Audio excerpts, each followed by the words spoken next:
ఆ ఎరపతినేని శ్రీనివాసరావు మాటలు, ఆయన బాడీ లాంగ్వేజ్, ఆయన ఆయన ఆయన మాట్లాడుతున్న విధానం ఏంటండి? నేను గుడ్డుపోయింది అనుకుంటున్నారా? ఈ సమాజంలో ప్రజాస్వామ్యం లేదనుకుంటున్నారా? లేకపోతే మీరే శాశ్వతంగా ఎమ్మెల్యేలుగా, మంత్రులుగా, ముఖ్యమంత్రులుగా ఈ రాష్ట్రంలో ఉంటారనుకుంటున్నారా?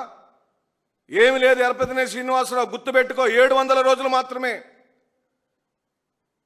నీ హుంకారం, నీ నీ నీ బెదిరింపు చూపులు, నీ బాడీ లాంగ్వేజ్ కేవలం 700 రోజులు మాత్రమే, అనగా 2 సంవత్సరాలు మాత్రమే. 2 సంవత్సరాల 1వ రోజు ఈ రాష్ట్రానికి కాబోయే ముఖ్యమంత్రి శ్రీ వైఎస్ జగన్మోహన్ రెడ్డి. ఆ రోజు నీ పరిస్థితి ఏమైందో తెలుసుకో. ఏం మాట్లాడాడండి? ఏం తప్పు మాట్లాడాడు? రాజధాని విషయంలో జగన్మోహన్ రెడ్డి గారు తాను నమ్మిన సిద్ధాంతం ప్రకారం అన్ని ప్రాంతాలకు సమానమైన అభివృద్ధి కావాలని కోరుకున్నాడు. 3 రాజధానులు ఉంటే బాగుండని కోరుకున్నాడు. దాన్ని ప్రజలు తిరస్కరించారు. ఇప్పుడు మేము 3 రాజధానులు అని చెప్పామా? పోనీ అమరావతికి రాజధాని కాదు అని జగన్మోహన్ రెడ్డి గారు చెప్పాడా? అసలు అంశం వదిలిపెట్టి జగన్మోహన్ రెడ్డి గారు లేవనెత్తిన అంశం ఏమిటండి? మీడియా మిత్రులారా మీరు చెప్పండి. ఒక్కొక్క స్క్వేర్ ఫీట్కి 10,000 రూపాయలు ఖర్చు ఎందుకు అవుతుందని డిమాండ్ చేశాడు. అలా ఎందుకు ఖర్చు అవుతుందని అడిగాడు. ఈ రోజు వరకు చంద్రబాబు నాయుడు ఖర్చు ఎందుకు అవుతుందో చెప్పాడా? ఓ సామాన్యుడు ఇల్లు కట్టుకుంటుంటే స్క్వేర్ ఫీట్కి 2,000 రూపాయలు ఖర్చు పెడితే బ్రహ్మాండమైన ఇల్లు కడుతున్నారు. 5,000 రూపాయలు పెడితే ఇంకా సూపర్ డూపర్ అదిరిపోయే బిల్డింగులు వస్తున్నాయి. మన కళ్ళ ముందే తెలంగాణ సచివాలయం వచ్చింది.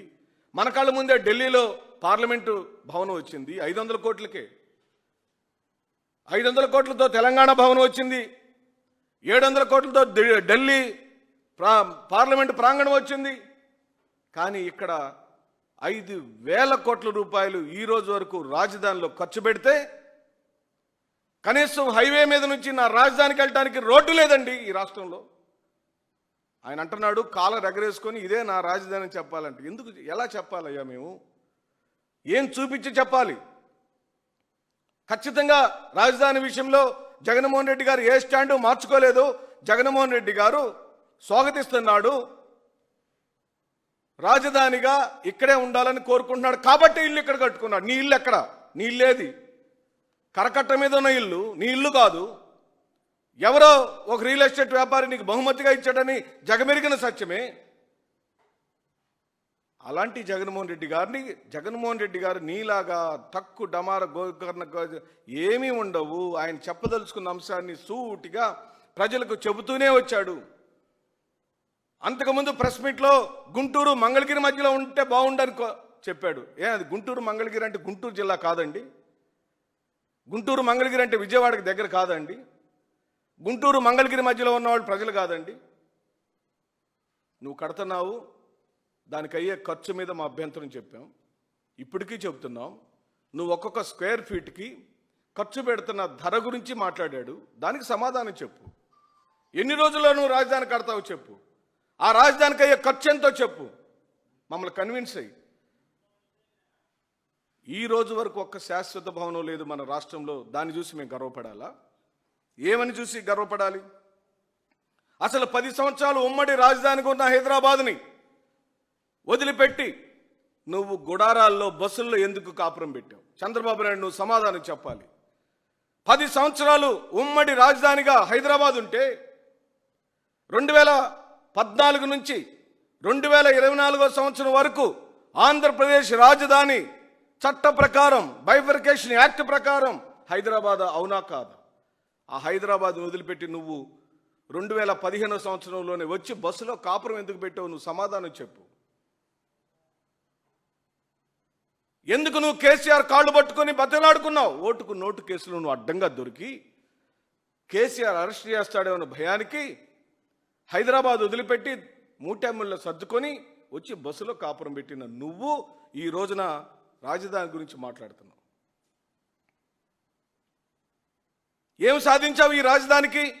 నేను అడుగుతున్నా. ఈ రోజున గూగుల్ తెచ్చానని నువ్వు అంటున్నావు, డేటా సెంటర్ తెచ్చానంటున్నావు. ఆ 2 ఎక్కడున్నాయండి? ఎక్కడ పెట్టుకున్నారు వాళ్ళు? విశాఖపట్నంలో పెట్టారు. మరి నువ్వు చెబుతున్న రాజధానికి గూగుల్ డేటా సెంటర్ ఎందుకు రాలేదని డిమాండ్ చేస్తున్నాం. కియా మోటార్స్ ఎక్కడికి వచ్చిందండి? అనంతపురం జిల్లాలో ఉంది. ఎందుకు రాజధానిలోకి రాలేదు? ఎందుకు నువ్వు మళ్ళీ 40,000 ఎకరాల భూములను, రాజధాని రైతులకు సంబంధించిన భూములను దొంగలించాలని చూస్తున్నావు? ఇప్పటికే ఇచ్చిన భూములకు దిక్కుదశ లేదు. రైతన్నులకు ఇళ్ల పట్టాలు, ఫ్లాట్లు ఈ రోజు వరకు ఇవ్వలేదండి.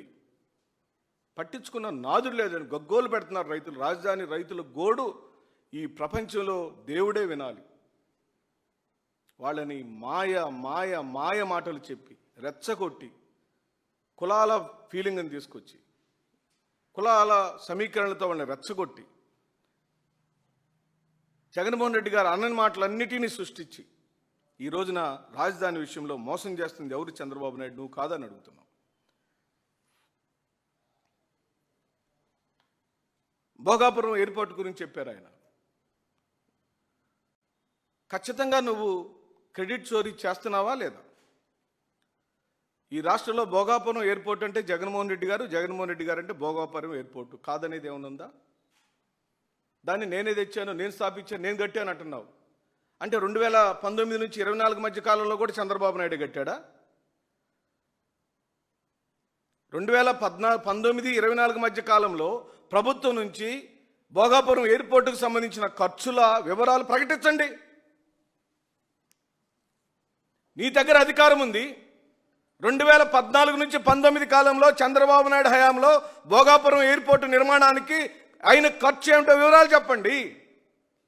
19 నుంచి 24 మధ్య కాలంలో భోగాపురం ఎయిర్పోర్టు కోసం జగన్మోహన్ రెడ్డి గారు ఏం చేశాడు మేము వివరాలు చెబుతాం. అది లెక్క అంటే. చోరీ నువ్వు. ఈరోజున మేము అడుగుతున్నాం. నేను రాష్ట్రానికి అది చేశాను, ఇది చేశాను అంటున్నావు. మొత్తం సర్వనాశనం చేసేసావు. 4,56,000 కోట్ల రూపాయల డబ్బులను 5 సంవత్సరాల కాలంలో అన్ని కులాలకు సమాన ప్రాతిపదిక మీద ఈబీసీ నేస్తం ద్వారా, కాపు నేస్తం ద్వారా జాలర్లకు, మత్స్యకారులకు, అలాగనే చేనేత కార్మికులకు, తోపుడు బండ్ల వాళ్ళకి, ఇమాములకు, పాస్టర్లకు, పూజారులకు పథకాల మీద పథకాలు ఇచ్చిన మహానుభావుడు 4,56,000 కోట్ల రూపాయలు పంచాడు సంక్షేమ పథకాల రూపంలో. ఏమిచ్చావు? పెద్ద చెప్పిచ్చావు. పెద్ద చెప్ప ఇచ్చి ఈ రోజున సంక్రాంతి రోజు మిత్రులారా, దసరా రోజు, దీపావళి రోజు, పండగల రోజుల్లో మన రాష్ట్ర ప్రజలు ఆ షాపుల వైపు కొనుక్కోలేక, షాపుల్లో యజమానులు తెచ్చిన బట్టలు అమ్మలేక, జనాల దగ్గర కొనుగోలు శక్తి లేక ఈ రోజున అల్లల్లాడిపోతున్నారు. అలాంటి పరిస్థితిని చంద్రబాబు నాయుడు తీసుకొచ్చి నిన్నేం చేశాడండి? సంక్రాంతి పండుగ పేరు చెప్పి ప్రజాధనాన్ని లూటీ చేశాడు చంద్రబాబు నాయుడు. ఒక్కొక్క క్వార్టర్ని 100 రూపాయలు విలువ చేసే క్వార్టర్ని 150 రూపాయలకు అమ్మాడు మిత్రులారా. ఎక్కడికి వెళ్ళినాయి ఆ డబ్బులన్నీ? ఒక్క బాటిల్ మీద 50 రూపాయలు మార్జిన్ తీసుకున్నారు తెలుగుదేశం పార్టీ నాయకులు. ఇప్పటికే రాష్ట్రం అంతా కూడా బెల్ట్ షాపులతో, చిన్న చిన్న బార్లతో, ఎక్కడ వైన్స్ ఉంటే అక్కడే మందు దాపించే కార్యక్రమం పర్మిట్ రూములతో, పేర్లతో తీసుకొచ్చి వీధి వాడ ఏర్లై పాటిస్తుంటే అవి చాలదన్నట్టు సంక్రాంతి ఒక్క సీజన్లోనే మద్యం స్కాము, భారీ స్కామ్ జరిగింది. ఆ 50 రూపాయల డబ్బులు డైరెక్ట్గా నారా చంద్రబాబు నాయుడు, లోకేష్ జేబుల్లోకి వెళ్ళిపోయింది. యథేచ్ఛగా కోడి పందాలు జరిగినాయి. యథేచ్ఛగా అసలు ఏం సిగ్గు ఎగ్గు లేకుండా డ్యాన్స్ పార్టీలు జరిగినాయి. సాంప్రదాయాలకు విరుద్ధంగా బట్టలెప్పి తీసి డ్యాన్సులు చేశారు. మీడియా చూస్తున్నారు, సోషల్ మీడియాలో. అంటే ఈ రాష్ట్రంలో శాంతి భద్రతల లోపం జరిగింది. మహిళల యొక్క ఆత్మగౌరవానికి లోపం జరుగుతుంది. దళితులను హత్యాకాండ జరుగుతుంది. పథకాలు ఒక్కటి కూడా లేవు. ఇవన్నిటి నుంచి డైవర్ట్ చేయడానికి ఎన్టీఆర్ గారు వర్ధంతి సభలోకి వెళ్ళి ఎన్టీఆర్ మహానాయకుడు, మహా తేజోమయుడు చెప్పులు ఎందుకు వేశారమ్మా? మహా తేజోమయుడి మీద చెప్పులు ఎందుకు వేశారమ్మా? మహా తేజోమయుడిని అర్ధాంతరంగా ముఖ్యమంత్రి పీఠం నుంచి ఎందుకు దింపారమ్మా? మహా తేజోమయుడు పెళ్లి చేసుకున్న వెంకటేశ్వర స్వామి సాక్షిగా పెళ్లి చేసుకున్న లక్ష్మీపార్వతి గారిని మీ పార్టీ ఆయన భారీగా ఎందుకు చూడట్లేదమ్మా? చెప్పండి సమాధానం. అంటే మీకు అవసరమైనప్పుడు ఎన్టీఆర్ బొమ్మను తెస్తారు, అవసరం తీరిపోయిన తర్వాత చంద్రబాబు నాయుడు పెద్ద మగోడు అని చెబుతారు.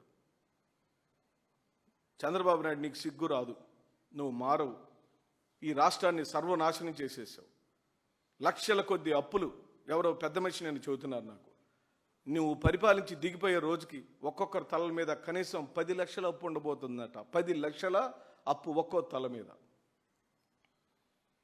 అన్ని అప్పులు చేసి ఈ రోజున నువ్వేం చేసావు? నువ్వు నీ కొడుకు ముఖ్యమంత్రి పీఠం కోసం తన్నులు ఆడుకుంటున్నారు. నాకు తెలిసింది ఎవరు చెబుతున్నారు, అర్ధాంతరంగా ఎప్పుడైనా చంద్రబాబు నాయుడు దింపి లోకేష్ మళ్ళీ ఆ పదవి ఎక్కేదానికి విపరీతంగా ప్రయత్నాలు చేస్తున్నాడంట. అది మీ సంబడం. ఆ ఉప ముఖ్యమంత్రి గారేమో జుట్టు కత్తిరించుకున్నాడు, ఇక్కడ 10 రోజులు, అక్కడ 10 రోజులు, అక్కడ 10 రోజులు, 3 పదులు 30 నెల అయిపోతుంది. ఏం సాధించారా అంటే జుట్టు పెరిగింది, జుట్టు కత్తిరించాడు. ముగ్గురు కలిసి ఏం చేశారా అంటే ఏమీ చేసుకోవట్లేదు, ఒకరి ముఖాలు ఒకరు చూసుకుంటున్నారు. పథకాలన్నీ ఏమైనాయి అంటే డబ్బులు లేవు. డబ్బులు ఎందుకు లేవయ్యా? మీరే చెప్పారు కదా సూపర్ 6 అని అంటే, అప్పుడు చెప్పినప్పుడు అనుకున్నాం, ఇప్పుడు డబ్బులు లేవంటున్నారు. అది మీ సంబడం.